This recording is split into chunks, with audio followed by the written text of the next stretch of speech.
Halo semuanya, selamat datang di segmen analisa. Kita akan bahas adalah terkait dengan rancangan undang-undang perampasan aset yang sampai saat ini itu masih belum diresmikan oleh anggota DPR RI. Nah, ini ada beberapa keterangan yang kita bahas. Pertama adalah dari mantan Menko Polhukam kita, Mahfud MD, dan juga dari Presiden Republik Indonesia, Prabowo Subianto, terkait dengan undang-undang perampasan aset ini. Keterangannya Mahfud MD sih bilang di sejumlah media wawancara di Kompas, aku lihat bahwa Pak Mahfud itu sudah mengatakan sebenarnya rancangan undang-undang ini itu sudah diajukan, bahkan sudah jadi ya RUU-nya ini tahun 2018. Saat itu antara DPR dan juga pemerintah itu sudah setuju akan mengesahkan, tetapi ketika mau disahkan DPR adalah yang menolaknya. Ini DPR tahun itu ya 2018.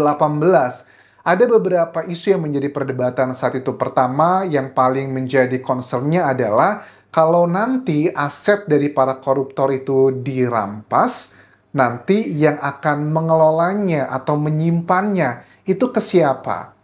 Nah, ini adalah menjadi poin salah satunya yang ngebuat pembahasannya mandek. Bahkan 2 tahun kemudian di tahun 2020, menurut Pak Mahfud MD juga dikatakan dirinya sudah mengajukan kembali RU perampasan aset pada pemerintahan Jokowi, dan saat itu salah satu alasan yang sangat masuk akal kenapa ditahan, ditunda dulu terkait dengan pasal tersebut, karena katanya waktu berkonsultasi dengan Megawati, Megawati bilang bahwa kami setuju, tapi itu bisa membuat korupsi malah justru akan jauh lebih besar di Indonesia. Karena apa? Karena polisinya dan juga mungkin jaksanya itu justru dugaannya bisa dijadikan alat untuk memeras. Misalnya, kalau kamu tidak memberikan saya sejumlah uang sekian, nanti saya kenakan kamu undang-undang perampasan aset. Bukan cuma uangnya kamu, tapi juga uang keluarga kamu bisa dikenakan di situ. Oke, alasannya masuk akal nggak sih tentang hal tersebut? Ini salah satu hal yang disampaikan Pak Mahfud pada saat diwawancara di Kompas, teman-teman. Alasannya masuk akal. Oke. Alasannya masuk akal, meskipun itu bukan satu-satunya alasan. Pak Mahfud, kata Bu Mega, kami setuju tuh undang-undang perampasan aset Kartal bagus katanya. Tapi kalau sekarang itu diberlakukan, itu akan terjadi korupsi lebih besar karena polisi dan jaksa itu bisa menggunakan undang-undang itu untuk memeras orang agar asetnya tidak disita, diberi surat bersih tapi bayar sekian. Dan itu betul memang. Oke. Konteksnya adalah tahun 2020.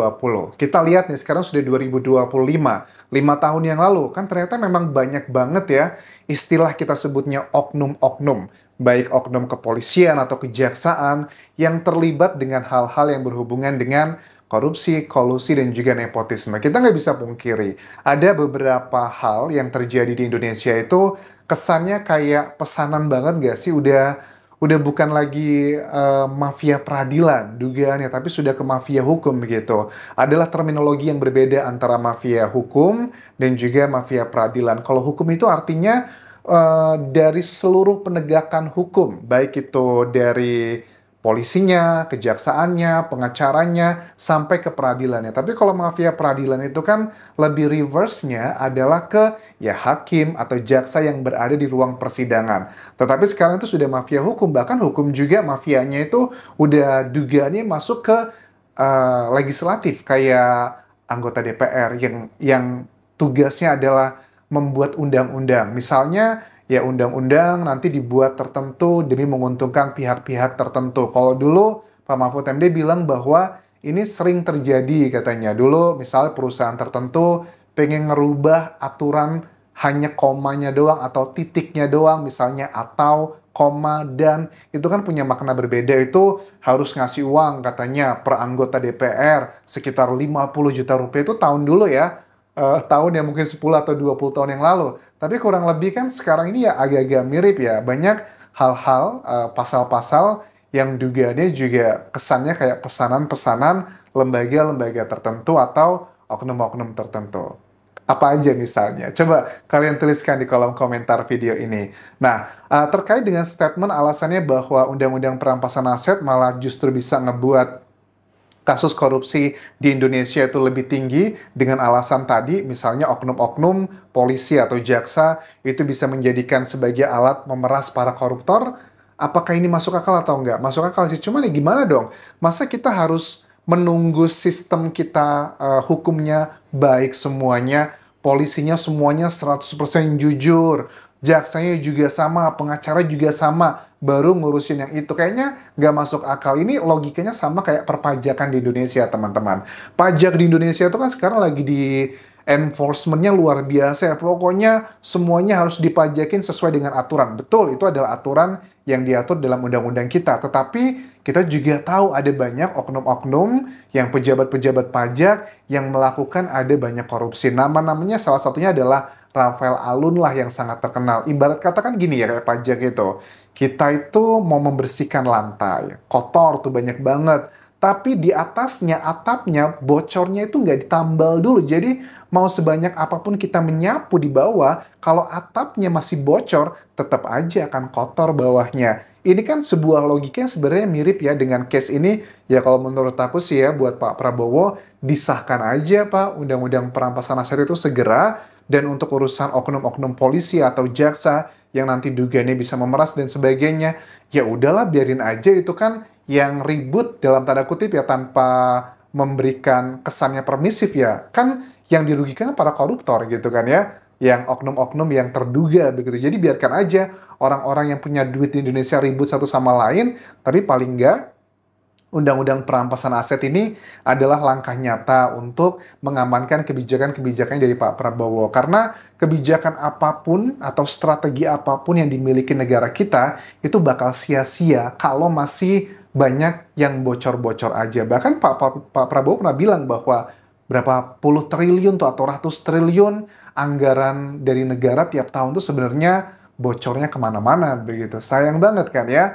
Terus juga Pak Mahfud MD kan termasuk dulu waktu pemilihannya antara Pak Prabowo dan juga Pak Jokowi ya, waktu mereka bersaing menjadi calon presiden, itu kan Pak Mahfud sempat menjadi tim suksesnya Pak Prabowo gitu. Dikatakan kenapa saya memilih Pak Prabowo saat itu, karena saya tahu Pak Prabowo itu adalah orang yang mementingkan struktur, perbaikannya. Struktur itu adalah masalah hukumnya, pejabat-pejabatnya, hakim dan sebagainya. Kalau Pak Jokowi itu lebih ke masalah yang populisnya, keterkenalannya. Karena saat itu yang dibutuhkan mungkin masyarakat, pemimpin yang lebih merakyat, pakai baju sederhana, turun ke lapangan. Itu yang dibutuhkan saat itu. Makanya Pak Mahfud MD yakin kalau untuk menyelesaikan permasalahan ini tuh Pak Prabowo jago sebenarnya, tetapi memang dikatakan di sini Pak Prabowo itu sekarang sedang menghadapi atau mempersiapkan, dugaannya adalah menata orang-orang yang ada di sekitarnya, orang-orang dalam di pemerintahan agar tidak mengganggu dari dalam. Setahu saya komitmennya Prabowo itu sangat kuat, makanya saya dulu menjadi tim suksesnya untuk bagian struktural masalah hukum di Indonesia. Ini cuplikan dari Pak Mahfud MD menyampaikan hal tersebut, teman-teman. Saya punya prasangka Pak Prabowo sedang menata orang-orang. Jangan sampai ketika dia bertindak lalu diinstruksi dari dalam, kan susah. Saya melihat dari Pak Prabowo ini dikandangin semua nih orang-orang. Mungkin saya ketika saatnya saya bertindak tidak bisa main-main. Ini sudah di tangan saya semua. Itu bisa saja. Mungkin ya. Saya tidak tahu yang sesungguhnya. Tapi kalau ini bukan analisis ya anggap doa saja. Oke, itu adalah statement dari Pak Mahfud MD saat diwawancara di Kompas, teman-teman. Aku sih berharap bahwa ini bukan cuma sekedar omong-omong ya, karena kalian ingat waktu di Hari Buruh Nasional ya, 1 Mei, itu kayak Hari Buruh Internasional deh, 1 Mei itu ya. Pak Prabowo juga memberikan speech ya di hadapan ribuan buruh yang sedang melakukan aksinya saat itu. Prabowo mengatakan dengan tegas bahwa enak aja udah nyolong tapi nggak mau kembalikan aset. Makanya saya mendukung undang-undang perampasan aset. Aku rasa yang disampaikan Pak Prabowo ini pada saat di area publik seperti ini lebih banyak kebenarannya. Walaupun kita nggak tahu proses untuk menuju ke sana seperti apa. Karena Prabowo itu adalah ya, sistem kita kan di pemerintah itu adalah sistem yang dari partai politik. Politik juga kalian tahu kan ya, banyak yang menilai politik Indonesia itu kotor, penuh dengan korupsi, kolusi, nepotisme, dengan berbagai macam alasan. Tetapi kita nggak boleh putus asa juga pada saat presiden kita bilang bahwa orang nomor satu di Indonesia bilang bahwa saya mendukung undang-undang perampasan aset. Beda kalau netizen atau kayak aku orang biasa yang ngomong sama seorang presiden yang ngomong seperti itu. Dalam rangka juga pemberantasan korupsi, saya mendukung undang-undang perampasan aset. Saya Wes, mantap. enak aja, udah nyolong nih, nggak mau kembalikan aset, gue tarik aja deh itu. Mudah-mudahan ini seperti Pak Mahfud MD bilang, analisanya tadi, kalau bukan analisis, jatuhnya adalah sebuah doa harapan. Karena Pak Prabowo, jujur ya, terlepas pro kontra di luar sana, secara pribadi aku pun menaruh harapan yang sangat tinggi ya kepada Pak Prabowo. Itu bukan terkait dengan program-programnya yang penuh kontroversi, tapi tentang ya perampasan aset. Karena untuk membuat negara Indonesia itu maju, masalah utama yang skala prioritas paling awal menurut aku adalah tentang korupsi. Karena alasannya apa? Singapura aja negara yang paling dekat sama Indonesia dan ekonominya sudah dikategorikan ekonomi maju dunia, sudah masuk 4 besar, 3 besar dunia.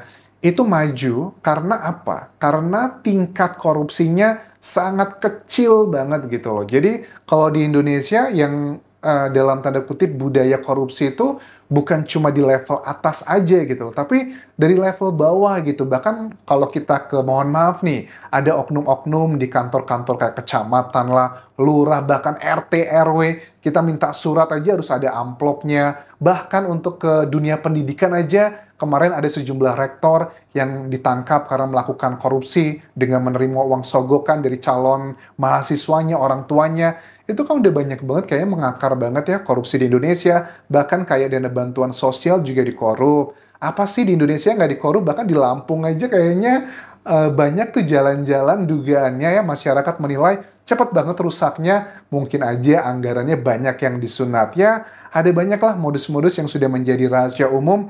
Bahkan yang paling mencengangkan terakhir juga di Pertamina begitu. Gila aja berapa ratus triliun tuh menguap begitu aja. Dari berbagai macam hal yang terjadi di Indonesia. Menurut kalian, apakah undang-undang perampasan aset ini akan segera disahkan di pemerintahannya Pak Prabowo? Atau jangan-jangan ini sama seperti tahun 2018 dan juga tahun 2020? Sudah diajukan tetapi menemui jalan buntu dan DPR menolaknya. Karena suka tidak suka, penentunya itu ada dua institusi sih. Pertama DPR yang paling utama, yang kedua adalah dari pemerintahannya, pimpinan dari seorang presidennya. Karena kalau presidennya pun udah memaksa A, B, C, dan D untuk mengesahkan ini tapi DPR yang nggak mau, ya agak sulit juga jadinya seperti ini. Kita lihat nanti perkembangannya seperti apa. Terima kasih sudah menonton, sampai ketemu lagi di video berikutnya. Tinggalkan like dan juga komen, subscribe channel YouTube ini, follow Instagram, Facebook pageku dan juga akun TikTok Dian Jasa Asmara. Sampai jumpa.